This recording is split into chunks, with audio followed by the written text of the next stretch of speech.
Čau čau, zdravím všechny. Toto je moje další videjko na YouTube, tentokrát už je to normálně z počítače, lepší kvalita, lepší zvuk. A chtěl bych vás tedy uvést do tohoto videa. V dnešním videu půjde o to, jak získat co nejvíce šeklů. Víte, že mám 1,94p, což není úplně špatný, což je celkem jako dobrý.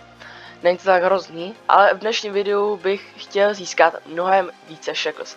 Jak vidíte, tak tady mám mám tady mnoho mutated fruitů.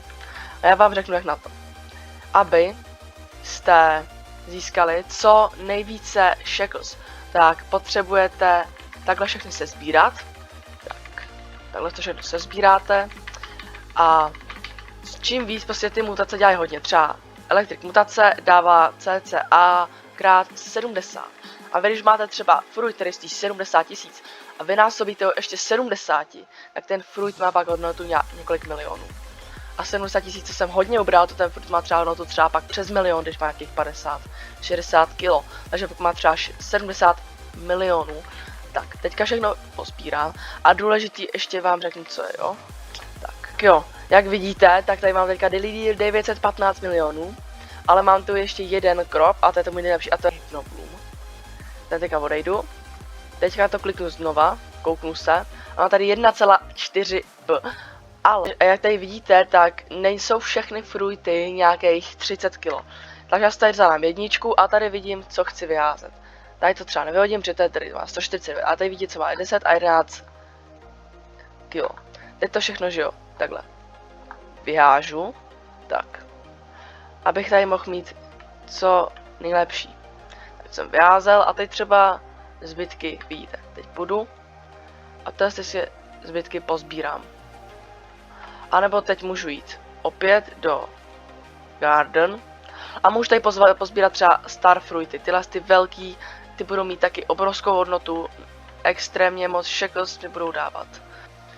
Tak a teď mám trošičku ten daily deal nižší, ale dal jsem si tady víc jako těžší fruity. Ale teďka, koukejte, teď jenom unfavoritenu ten Hypnobloom. Teď když se podívám, tak už mám daily deal 1,87p. Teď to normálně prodám. Tak, ale to není všechno. 900, víte, byl to nejlepší price record. A teď to nevadí, teď můžete zase všechno kolektnout. Až zase to můžete takhle dělat celou dobu a celou prostě dobu dokola. A to důležité, jestli máte nějaký friendy, jo, prostě s kamarádama hrajete, tak jim prostě třeba řekněte, že se byste nejoinli a budete tady mít friend boost. Největší friend boost je myslím 70% a vlastně vám to navýší ten daily deal o 70%, takže místo 2b byste měli nějakých 2,8, 2,7b. Teda 2b, nějakých 3,7b, tak nějak, jo. A kdybyste neměli mutated ty fruity, tak budete zase mít zase o něco nižší. A jak teďka nevidíte, tak mám zase nějaký ty Dragon Breaths, tak prostě kliknu na Sell. A kliknu na Sell Inventory. A teď už by tady dá tolik, ale by to třeba něco okolo, ano, 100 milionů, ale neměl jsem ani full. Takže tady vidíte, a kdybych měl daily deal, tak by to nějakých 300 milionů. Nějakých 350 milionů úplně v pohodě.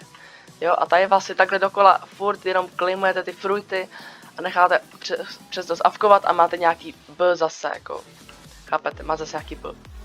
Víte, tady máte třeba 37 kilovej Moonbloom, jo. Podíváme se schválně, kolik takovýhle Moonbloom stojí. Sell this. Ano, takovýhle Moonbloom stojí nějakých 21 milionů. Ale s daily dealem by to bylo nějakých 50 milionů, s friend boostem by to bylo nějakých 80 milionů. A teď si vemte, že těch 80 milionů máte celý inventory. Tak jako to už vám dá pak jako extrémní jako násobič, jako neskutečně velký. Tak jo, doufám, že jsem vám pomohl, jak získat co nejvíce shekels a budu se těšit zase na vás u dalšího videa. Tak jo, zatím čus.